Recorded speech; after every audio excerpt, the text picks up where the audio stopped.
Online ഇടപാടുകളും internet ബാങ്കിങ്ങും mobile ബാങ്കിങ്ങും ഒക്കെ ഉപയോഗിക്കുന്ന ഉപഭോക്താക്കൾ വളരെയധികം ശ്രദ്ധിക്കേണ്ട ഒരു സാഹചര്യമാണ് നിലവിൽ ഉള്ളത് എന്ന് ഓർമ്മിപ്പിക്കുന്ന ഒരു സംഭവമാണ് ഇന്ന് തൃശൂർ പെരിങ്ങോട്ടുകരയിൽ ഉണ്ടായിരിക്കുന്നത്.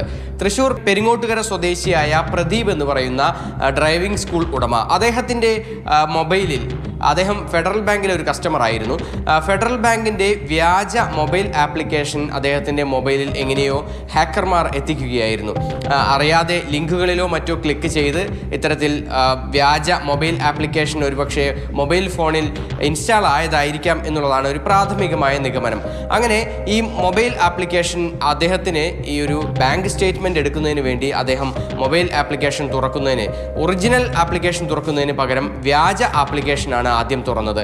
അങ്ങനെ അതിൽ ബാങ്കിൻ്റെ ഡീറ്റെയിൽസും ATM കാർഡിൻ്റെ ഡീറ്റെയിൽസും ഒക്കെ തന്നെ അടിച്ചു കൊടുക്കുകയും OTP ഉൾപ്പെടെയുള്ളവ നൽകുകയും ഒക്കെ ചെയ്തു. പിന്നീട് ഈ ബാങ്ക് സ്റ്റേറ്റ്മെൻറ്റ് ലഭിച്ചതുമില്ല.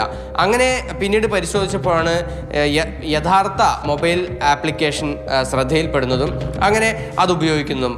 തൊട്ടടുത്ത നിമിഷം മുതൽ തന്നെ അദ്ദേഹത്തിൻ്റെ ബാങ്ക് അക്കൗണ്ടിൽ നിന്ന് പണം നഷ്ടപ്പെടാൻ തുടങ്ങി. ഏകദേശം 8 തവണയോളമായി 4,03,000 രൂപയാണ് അദ്ദേഹത്തിന് നഷ്ടപ്പെട്ടത്. ഫെഡറൽ ബാങ്കിൻ്റെ ആപ്ലിക്കേഷൻ ഓപ്പൺ ചെയ്തപ്പോൾ അതിൽ 2 ഇത് കിടക്കുന്നുണ്ടായിരുന്നു. ഒന്ന് ഫെഡറൽ ബാങ്കും ഒന്ന് ഫെഡ് മൊബൈലും.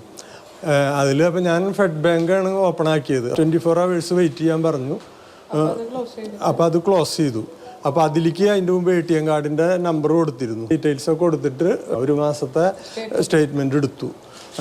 അത് കഴിഞ്ഞൊരു 8 മിനിറ്റ് ആകുമ്പോഴേക്കും എൻ്റെ അക്കൗണ്ടിൽ നിന്ന് ഫെഡ്നെറ്റ് വഴി 98,000 രൂപയും അതിനുശേഷം 1,92,000 രൂപയും 99,000 രൂപയും ഒരു 8 മിനിറ്റിനുള്ളിൽ അവർ ട്രാൻസ്ഫർ ചെയ്തെടുത്തു.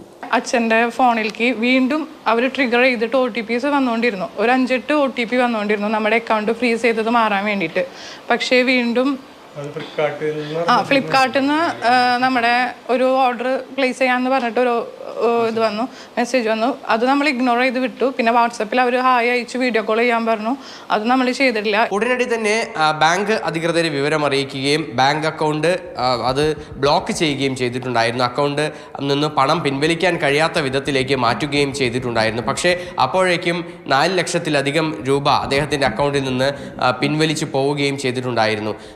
ഉത്തരേന്ത്യയിലുള്ള സംഘമാണ് ഇത്തരത്തിൽ ഈ ഒരു മൊബൈൽ ആപ്ലിക്കേഷൻ ഉപയോഗിച്ചുള്ള സൈബർ തട്ടിപ്പ് നടത്തിയിരിക്കുന്നത് എന്നുള്ളതാണ് സൈബർ സെല്ലുമായി ബന്ധപ്പെട്ടപ്പോൾ അദ്ദേഹത്തിന് ലഭിച്ച വിവരം.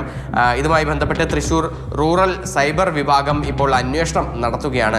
അതേസമയം ഈ ഇത്തരത്തിലുള്ള വ്യാജ മൊബൈൽ ആപ്ലിക്കേഷനുകൾ പലരുടെയും മൊബൈലിലേക്ക് ഇൻസ്റ്റാൾ ചെയ്യുന്നതിന് വേണ്ടിയുള്ള ലിങ്കുകൾ പല വിധത്തിലും ഹാക്കർമാർ അയക്കുന്നുണ്ട് എന്നൊരു മുന്നറിയിപ്പും പോലീസ് നൽകുന്നു. എന്തായാലും ഇതുമായി ബന്ധപ്പെട്ട അന്വേഷണം നടക്കുന്നുണ്ട്. പക്ഷേ ആരാണ്, എവിടെയാണ്, എവിടെ വെച്ചൊക്കെ തന്നെയാണ് ഇതൊക്കെ തന്നെ നടന്നത് എന്നുൾപ്പെടെയുള്ള കാര്യങ്ങളൊക്കെ തന്നെ ഇനിയും പരിശോധിക്കേണ്ടിയിരിക്കുന്നു. ഇപ്പോൾ ഈ പ്രദീപിൻ്റെ തന്നെ അക്കൗണ്ടിൽ നിന്ന് പിൻവലിച്ച പണം മറ്റൊരു അക്കൗണ്ടിലേക്കാണ്, ഉത്തരേന്ത്യയിലുള്ള ഒരു അക്കൗണ്ടിലേക്കാണ് പോയത്.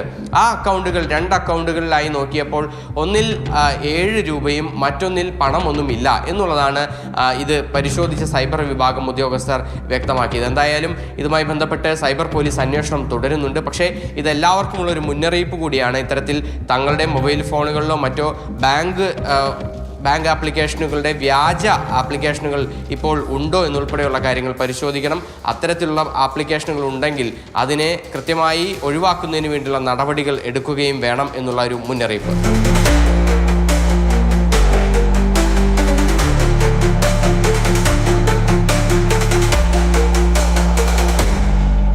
MS Lishoy, Mathrubhumi news, Thrissur.